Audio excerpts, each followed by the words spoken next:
No problem at all. John, first of all, thanks for doing this. Appreciate it very much. Looking at your roster, this is a roster mix unlike any you've had here. Returning players, three freshmen, 4 or 5 transfers. What are the challenges? What's easier about it? What may even be more difficult about it as far as building the team this early? Well, we dabbled in the transfer market, as you know, most of it being graduate transfers. And they added something to every team that we had. This year, because of the rule, we also took a couple undergraduate transfers who are going to add to this team. But if you think about my best teams, we had really good young talent, but there was veteran leadership within the team. I had one team that went to the final game that started 5 freshmen. That is unusual, but this is more like a team, and we got depth. They've done some really good stuff together. The 7-8 weeks this summer, they came together as a team. They did good stuff. They started since they've come back doing team things that you never see one or two guys. You see 6 or 7. And there's going to be great competition, but it's good competition. It's going to bring out the best of guys. Kyle Tucker will go to you, and then John Hale. Cal, I wonder after last season if there's anything as you sort of self-evaluate and evaluate the program and all that. Obviously, there's a bunch of new faces, there's new coaches. Just philosophically, that you've maybe changed in your mind or want to change going forward. Well, Kyle, here's what I'll say to everybody. That year was awful for a bunch of coaches, but it was awful for everybody. And my thing is, I'm moving on. I'm excited about coaching. That's going to be a blip in the screen. It was painful for every one of us to go through. Every one of us. And I'm not talking just coaches. Everybody. Every student. It was painful. And at this point, I'm not looking back. I don't have the rearview mirror. I'm looking forward. And all I would say to everybody is I'm jacked about where we are, where we're going, how the recruiting's going, all that. And you could tell that I'm like, let's go. Let's get this started. And great group of young people. How about they come together and say, well, we're going to do name, image, and likeness, but we're going to give 10% back to charity. Who does that when you're 18 and 19? That means we got some good senior leadership. Who does I just learned this morning, kickball. I went, kickball, where'd they do it? Did they all do it? Who showed up? What was it about? They're engaging our fans. That's what this program is. We built a culture in basketball here over my time that is about fan engagement. It's about, what you're doing between the white lines and how you come together. And it's about work. It's about competitiveness. It's about learning to fight. It's about betting on yourself. It's about being responsible for you. It's not about being a victim. I don't want to sit here and go over that. Look, no one wants to hear, well, this, that, and the other. But I'll tell you, for all of us, it makes us appreciate what we have, how we do things that showed us that work. But you know what? Time to move on. Let's go next year. Thank goodness we got through last year, and we did. John Hale will go to you, and then Larry Vaught. Cal, given the way last season went for him, just as a team, I don't know that anyone would blame Davion for just saying it's time to start a pro career and get paid to play. What did you see from him in the way he was able to embrace this program and make that decision to come back, even with all the stuff that went on last year in terms of no fans? Davion was one of the most appreciative young people that I've been around. He made statements to me about what this program and he'd look at me and say, you saved my life. I'm like, what are you talking about? Coach, you gave me a chance. You breathed life into me again so that I could do what I love doing. And he ran the gamut, and I told him to. run the gamut to see if there are any opportunities out there that you could take advantage of. And so he finally called and said, Coach, I'm going to come back. I want to do one more run at this. And so it gives us a veteran, and it gives us, again, now the competition's different. The players are different. I mean, it's that may play out somewhat different. I don't know. That'll happen on the court, and it's always decided by the players. But I'm happy he's here. I love being around him. How about I met his family in person for the first time 2 days ago? I never got to meet his family. Now I met his family. So and they're great people. And so I invited them into practice. I said, have you all been vaccinated? Great. You can come in, just wear a mask and watch us practice. Stuff that you guys and ladies know, we've always done that here. Practices are open to basically everybody, except you guys. But it is open to where people, if they want to see their child or they want to watch us, this thing is available. Larry, we'll go to you, and then Ken Spencer. John, I just wanted you to talk about the competition is going to be different, especially at point guard. What's it going to be like there? And do you hope just one guy emerges, or are you comfortable with all the different options? Well, we got three that can play the position, and Xavier. I did some things. We're putting it in a press that I've used in the past, and I didn't know where I wanted to put him because of his size. And he goes, Coach, I'm almost 6'5". And I went, okay. So I put him at the front of the press. He's almost 6'5". And, normally you put that guy as an interceptor. You need someone in the front line that's going to occupy eyes. Ty is better than I thought. A demeanor, plays the game as it comes. Skilled floaters, jump shots, making passes, decision making not quite there. But you got those two. One, they can play together. And as you know, I've played 3 point guards at the same time in the past at times too.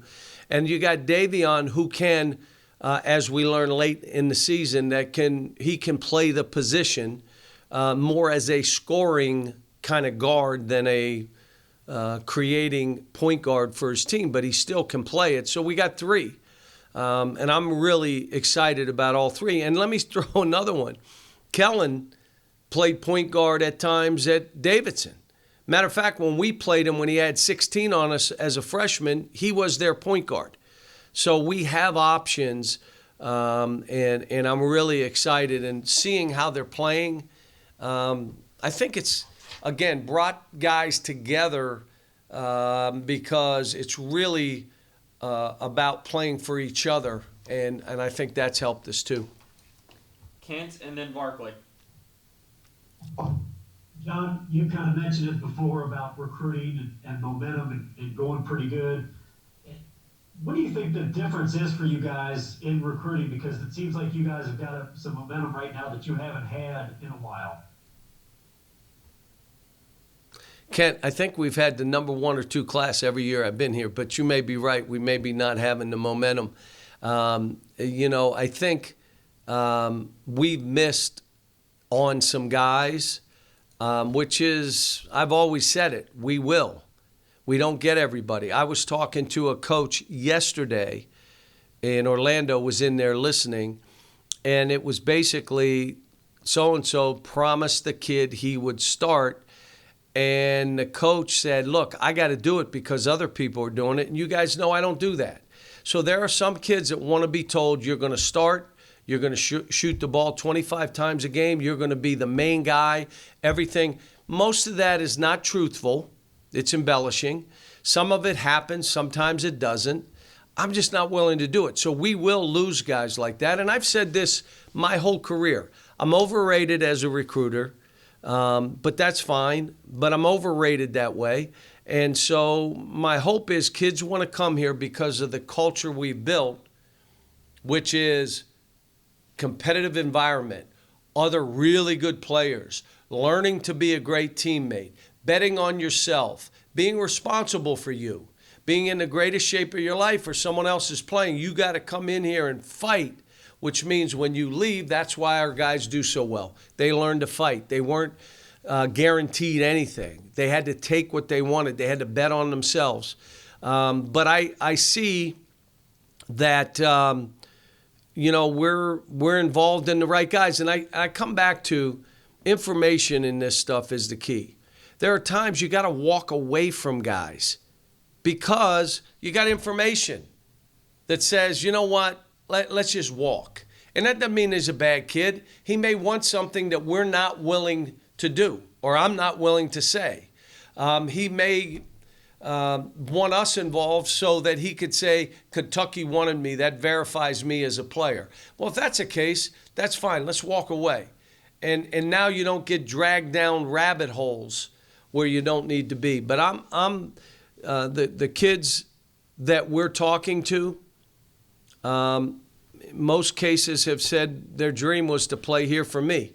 And you know what? We just got to hope they're not talked out of it. I mean, that's what I would say. Barkley and then Gary Graves. Good morning, John. You brought up the kickball game earlier. You just found out about it this morning. Obviously, one of the basketball team's priorities is to limit exposure during the pandemic. Do you think that might have been, counterproductive in the sense that there could have been, unvaccinated people out in the community that were around the players? I would say I didn't see that. Did they all have masks on? I don't know. It was outdoors. I did not know about it, but to be honest with you, I asked the first question, where did they do it? And they said outdoors. They said, well, that's good. But what I am doing as a coach, I'm listening to the health officials. Whatever they say, that's what we're doing. I'm listening to the university, who is listening to the health officials. What are they saying? That's what we'll do. We went all of last year, and this hurt us, without one player or one staff member getting a positive test. Unbelievable. Not that, well, we've all had we had the virus, so now we're good. No, we did not. And you know what? It made it hard, but we did it because the health officials told us to do it. I am going to say something that I haven't said. I had the vaccines. My wife did the first minute. Matter of fact, I busted the line. I wanted to get vaccinated because I was around young people. I had a breakthrough this summer. So I got the virus this summer. Do you know why I didn't say anything? Why didn't I say anything? Let me see how smart we got people. This is a hard question for you guys here. I need somebody that's smart. Why would I not say anything? People from the vaccine. There you go. Who said that? Kyle Tucker. Yeah, well, you're not the smartest on here, but smarter than all these guys. But I would tell you that I did not want to discourage anyone to say, well, now he got it, so why would I take it? It doesn't matter. My symptoms were so mild that I was good.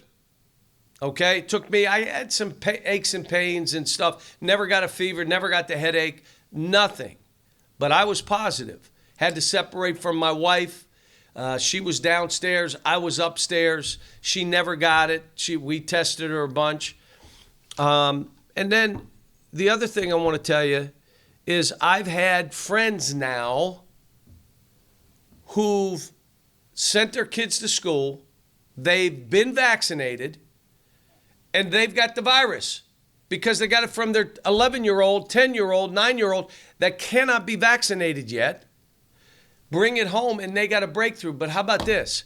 They're not going to die. They're not going to die. So all I'm saying, I'm not telling anyone what to do with their body. I'm telling you what happened to me and what's happened to my friends. And I care about, my concern is 12 players and our fans. I don't want to hear anybody died because they didn't do it. I'm just saying, it doesn't say you'll never get it. but the chances of something severe happening are really, really low. And I want us to have a full arena this year. But we're going to have to go with what the health officials say. So let's hope we beat this down. And I got through to one person. I saved a life that said, you know what? It's free. I don't like shots. I don't like shots either, believe me. My wife couldn't believe I went. I mean, when I see a needle, I about faint. So you'll never see a tattoo on this body. What? A tattoo? No, because I'm not taking a needle. You take the shot, you got a chance. I'm not telling anybody what they have to do. I'm telling you what happened to me. Gary Graves and then Jerry Tipton. Yeah. Morning, John. Morning. Just looking at your front court, what things have you worked on this summer in terms of getting more aggression out of them? I mean, and what kind of role do you kind of foresee for guys like Keon and Jacob in terms of being more aggressive? The biggest thing that we've done, and I'm telling them, we're going to have 4 positions that are guard positions. Now, it doesn't mean I'm starting 4 guards, but if you want to be in one of those 4 positions, you got to have guard skills, which means you better be able to get in that lane and lane touch. You better be able to make shots. You don't have to make them all. You just can't miss them all. And if you don't have guard skills, you're going to be playing as one of our big guys. Keon has gotten so much better, so much better. I think part of it is Bryce has come in with a physicalness, and I mean he's better than I thought. Physically good with the ball, gets you on his shoulders, and all of a sudden it's got Keon playing more that way. Keon has one of the best floaters in the country. Shoot it! Less threes, more floaters. Get in, take a bounce, let it go. Better. I like that we have physical strength in Oscar and Lance. We have that shot blocker in Damian. So we have the pieces. How we fit them together, that's going to happen over the season. My guess is we'll start slow like we always do. The schedule is not like it was last year where you're going to have some games where you're going to learn and grow and do some things. But it's and I'll bounce to the schedule. Bringing Tubby home and letting Tubby see how much he is loved in this state. I've been asking him for the last couple of years. Finally, he and I talked. I said, Tubby, I don't know if Coach Hall knew how much these people loved him. I remember when we asked him to stand up and do the Y, and people didn't stop clapping for Coach Hall. And to this day, we know, and he knows, more importantly, how they feel about him. The same with Tubby. Doing things around the event is going to be fun. During the Unity game with the SWAC, and doing it over a 5-year period to bring light and educate and bring awareness and do those things. To bring in Miles College from the SEAC, Greg Moore, their commissioner, a really good friend of mine, doing things that are beyond just let's play basketball games. But we got Kansas, we got Duke, we got Ohio State, we got Louisville, we got Notre Dame. We still got those games. And I was told 2 weeks ago, our league, by people that would know and some in the league, not coaches, but this may be the best our league has ever been top to bottom. Never been better. So we will be challenged, but we'll have some games too that we can learn from. Go with Jerry and then John Wong, and then we'll have time for a few follow-up questions. Go ahead. Yeah, John, I wonder, fans and everyone was concerned about shooting. How do you assess that at this point? And how could it help maybe Dante not having a lot of that responsibility on his shoulders? Well, here's one thing. Our shooting should be better. Now, not yesterday, the day before we practiced, I'm like, we missed a lot of shots. Tell me when we went live, what was our three-point shooting? We were 0 for 10. And I made sure I sent it to each of the guys. And I said with that, you don't have to make them all. You just can't miss them all. Can't miss them all. You better be spending time in the gym. Second thing I want to tell you is I told the guys, because there's balance, we do now have more shooters. We do have more penetrators. We do have some strength. You know what I said? May end up playing the best 5 defenders. Like, if you can't guard, this may be a hard time to get on the floor because we got enough of every. It isn't, well, you just played. No, we're trying to win. So that has also been told to the guys. And CJ has not started. I'm hoping within the next 2 weeks he'll be on the floor with us. So we haven't seen what he adds to that. But we are shooting the ball. I'm really pleased with it. Guys are competing.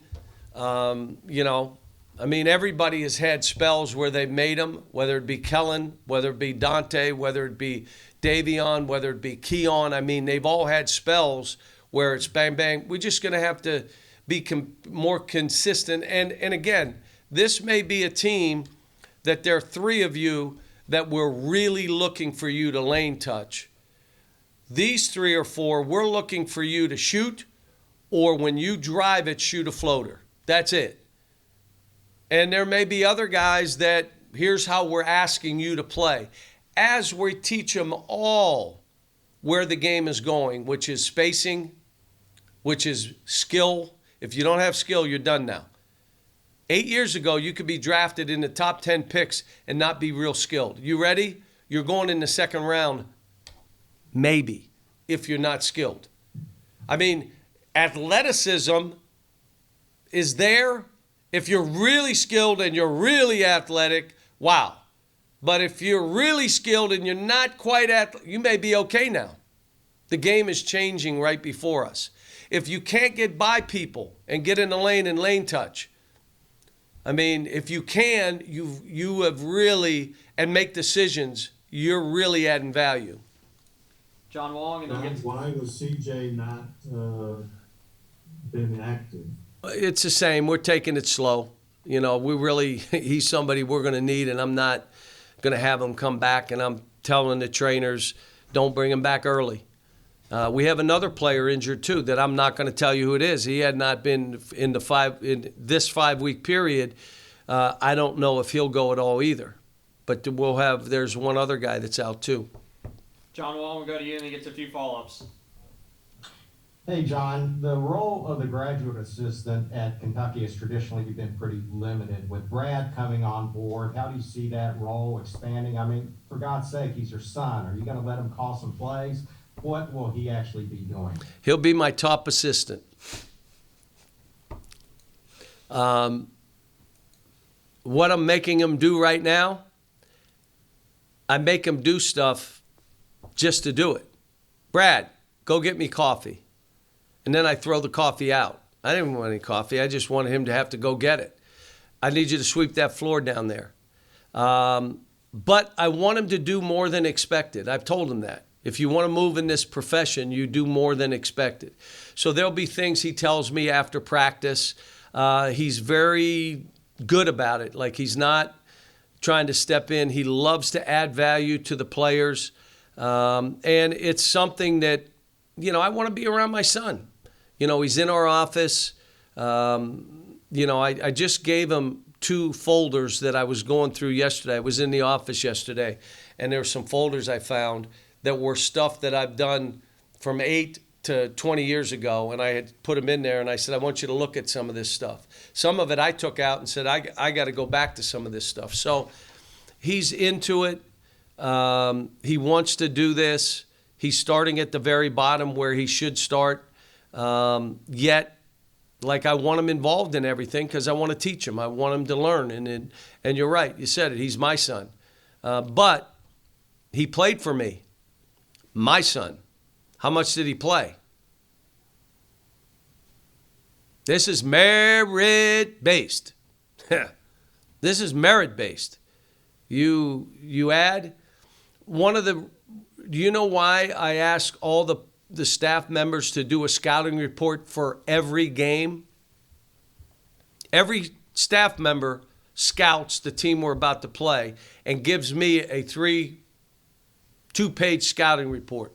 Why do you think I ask them to do that? And then another question. Kyle, don't answer. We know you're the smartest guy here. Let somebody else answer. Why would I do that? So you can get information from everybody. How about I need to know, do you know anything? You're not speaking to me if you don't know what you're talking about. So we're in a game. I'm going to listen to, when I look at a scouting report, I want to know this guy knows what he's talking about because I looked at that scouting report. If he doesn't, don't talk to me. Brad will be included in that. The same with film stuff. I'll be asking him to do stuff with the film. But it's an exciting time for him. And as his father, it's going to be merit-based, and he's starting at the bottom. And, my hope, I've already had a couple coaches hit me and say, hey, if he wants to come with me at some point, you let me know. So, that may be in the cards for him too down the road. But happy he's here, and I'm happy of his attitude and his spirit. Kyle, we'll start with you to follow up and then go to Daryl. Yeah, Kyle, I just wondered from the beginning, when you guys first start formulating it, you don't even know what the rule's going to be, and now we kind of do, and this thing is, everybody's trying to get their arms around it. How has your name, image, likeness approach evolved as you've gotten into this thing, and what does it look like today? Well, first of all, let me say this. Players are not going to come here because of name, image, and likeness. They're not. They're going to come here because of Between the White Lines, this culture, and the brand that we've built in basketball. The nationalness, the all that goes along with it, the teaching, what happens. How about this? The results of coming here. That's why they'll come here, not name, image, and likeness. But let me say this to you, Kyle. It is a reason they'll go somewhere else if you're not doing it right, and they will do it. Every player that we brought on this campus, and we're talking about recruiting, they wanted to know, their families especially, what are you doing with name, image, and likeness? How are you trying to help, and how are you trying to protect? Every kid. Let me say this. When they came out with the three-point line, some of you, Jerry, you were probably 60 then. When they came out with the three-point line, everybody said it'll be the end of college basketball. I won't even want to watch it. What did they say with one and done? The end of basketball. It'll never be the same. Had coaches say, I'll never do it, they did it the next year. It didn't hurt the game. It only made the game better. I'm telling you, we've been 3 months now. It's ending the sport as we know. It hasn't. And it won't if we do it right. We have to, as we do this, my mindset, I want us to be the gold standard. Do you know how many coaches are calling me? What are you guys doing? Because they think that's what we are, because they know we have the best fans in the country. They're most engaged and raving fans. They also know our television ratings outdo 90% of the NBA teams. They know all this. What are you guys doing? How are you doing this? My belief is, again, because of all that, let's be the gold standard. That means let's teach and educate. And I want you all to hear this. It's not inducement if they're already on your campus. That's not inducement. They're here. What we do with them now that they're on campus to educate and protect, they need to have someone look at a contract to tell them what they're signing. Not that I saw it, it's okay, go. I'll give you an example. A football player signs a 3-year deal, and he gets $300,000 a year for signatures. What's the difference between that and a football or basketball player doing it? And I'm going to ask, who should I ask? I'll ask Kyle. He's the smartest guy here. Kyle, what's the difference between that and a basketball player signing the same contract? Nothing. Yeah, there is. I knew you're not very smart. Is anybody smarter? Basketball player won't be here for 3 years. Hey, who is that? John Hale. John Hale? Wow. He's going to be in college 3 years. He's not signing away his rookie year, which may be rookie of the year, and he's signing everything away for that. How about you make sure these kids know everything is open-ended and there's a time frame? In other words, if you want to do something with somebody with a shirt company, do it with 5 shirt companies. Don't be locked into one. Don't be locked into a time frame. Educate. All right, you ready? They're going to learn about this guy, and they're going to not like him. If you like this guy, I need you to raise your hand. Mr. FICA. You know Mr. FICA? Oh, Mr. FICA's relentless. Mr. FICA just keeps coming. You understand they got to have a tax account. There's stuff that we can teach and be a part of. How about we get the business school involved? Let a class be on how can the guys engage with the fans. Here's what I'd say. If this works for us, do you know what it's going to do engaging our fans? They're going to be even more engaged. And the players are going to figure out if we want to do well at this, we got to be engaged. How about what they've already learned? They come to us and say they want to give 10% back to charity. We want to get, if anybody wants to do business with us, we want to give 10% to charity in our name. How about this? If a business wants to come and talk to us, let him talk to all of us. We can't do it as a group, but he can talk to all of us and do individual contracts with everybody. Maybe someone makes a little more, maybe they don't. They all get the same, but they're doing stuff like that. That's bringing us together, not separating us. And I'll say this. It is not taking away from another sport. The stronger men's basketball is at this university, the better it is for every other sports team. And we get it.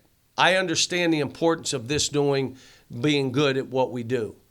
And lastly, the executive order was huge for us.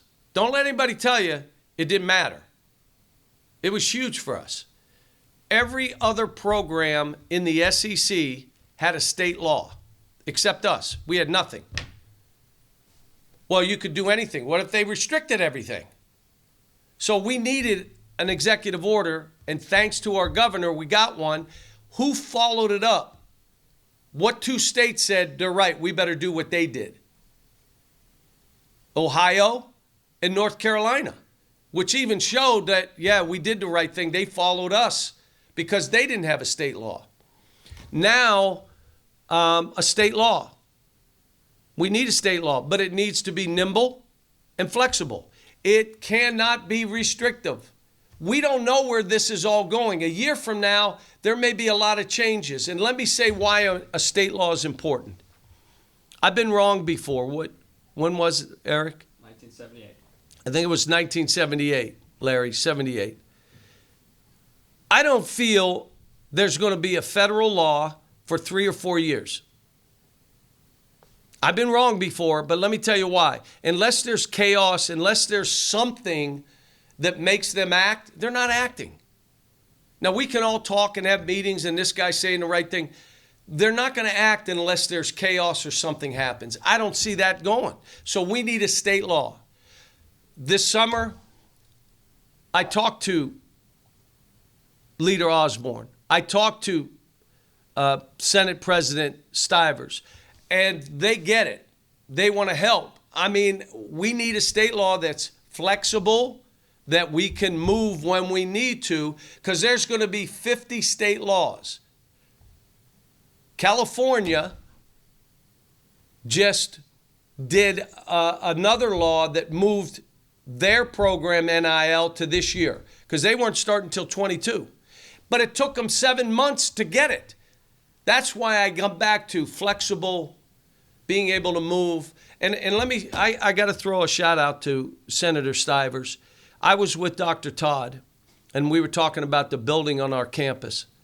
And he said, we could not bond anything above $600,000 until Senator Stivers took over and opened that up for all the universities to be able to bond, to build, and he was the one that did it.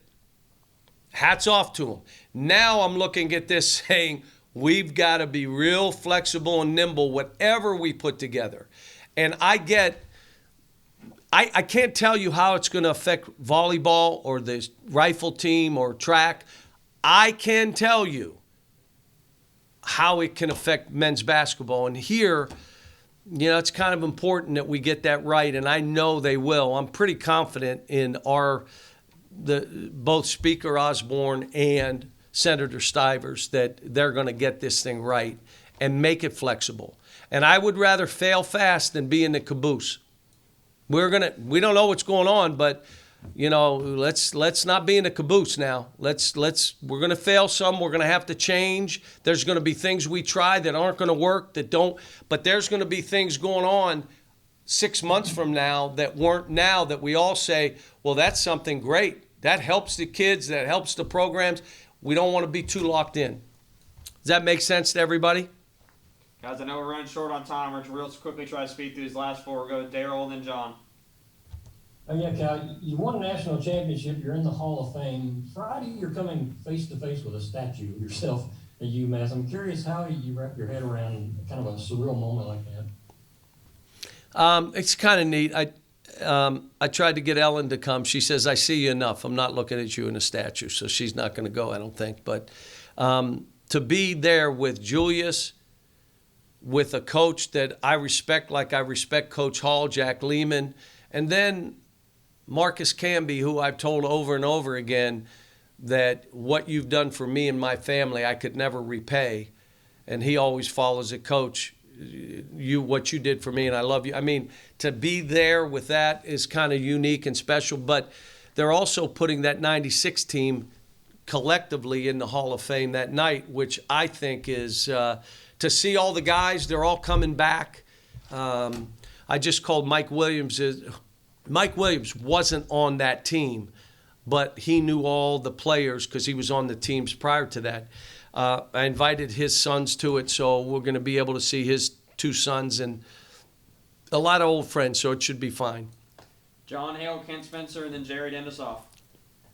Yeah, back to the schedule. As we move out of the pandemic, eventually, hopefully, the SEC expands. Do you see a scenario where you emphasize those neutral site games less in a way to get those marquee opponents in Rupp Arena, so the home schedule, the non-conference schedule is a little stronger? We're going to have to do something, John. I mean, it's, but when you have a league schedule that's that strong, you've seen teams around the country in those kind of leagues that the home schedule's the league and maybe one game. In our case, it may be Louisville or the Big 12, which may change. It may be another league, and that may be one, and then maybe one other. But you're right. It's there. You got to give somewhere. We can't overschedule and throw it at these kids for something else. We've got to make these schedules where these kids get a chance to grow and get better and learn about each other versus just throw a gauntlet at them because we need another game here. This should be and always has been about these kids. And so that won't change in my mind as I do scheduling. But, if it affects how we're doing something, do you walk away from the game that's become big or the CBS Challenge? Do you walk away from being able to play in an area that becomes a big game? We're going to end up having to give up something. Hopefully this summer we go back to doing our trip where we bring in a group of guys that are doing what they're supposed to. You have that foreign trip where we bring in foreign teams and do that. Something in the works that we want to do going forward. And the best thing we can do is if we can get a great team to play us at home in a neutral site, that's what we would want.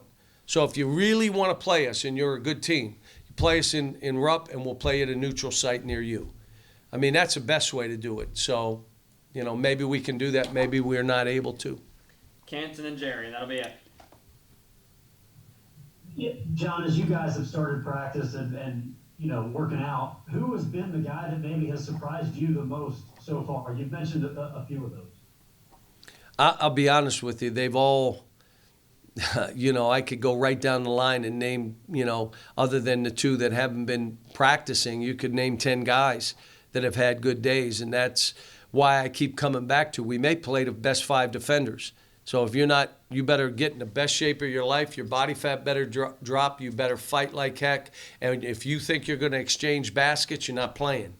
So now it's the challenge to everybody on there that I'm going to have to defend and rebound and do all these other things, because he and I are pretty equal everywhere else, but he does that, which means he's playing before me. So I don't want to pull out one guy, because I'll be honest with you, I've been pleased with all of them.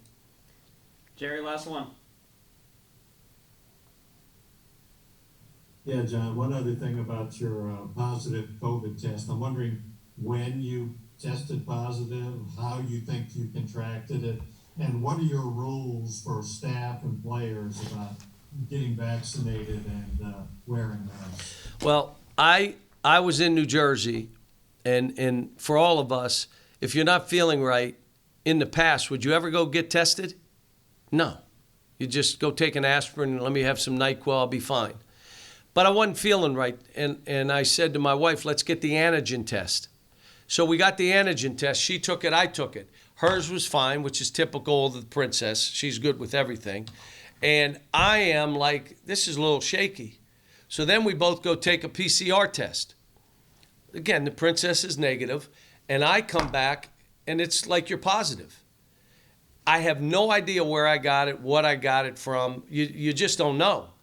But I had every staff member, like I had 20, 25 people that are near me, I need you all to get tested. So after they got tested, knew Ellen was fine. They all thanked me for Karen, and I said, Karen, I wanted to know if one of you guys gave it to me. I wasn't Karen. I was trying to figure out where I got this thing. But everyone was negative. Except me. My wife was negative, except me. I didn't know. And so that's why I couldn't be recruiting. That's why I couldn't be at the draft. I was quarantined for that period of time. Ellen stayed downstairs. I stayed upstairs. And again, I'll say why I did not announce it then. My neighbor said, you didn't go to the draft. You're positive, aren't you? And I said, why would you think that? Because you would never miss the draft. And he got it. I would never miss the draft. I had to call Isaiah that day and say, look, or 3 days before, I'm not going to be able to do it. I can't be up there. And so he was fine. And but I just encourage people to think about this. It is kids going back to schools that are not vaccinated can bring it back to you or your family. It could happen. And if you are vaccinated, the chances of something serious happen are very, very, very slim. Please, I only say that. If you choose not to, that's fine. I'm only telling you that it's your best chance of protecting yourself, maybe your family, your parents, whatever, because there's still going to be, 2 came and there was breakthroughs, but they're not that sick. They got sick, but they're not that sick.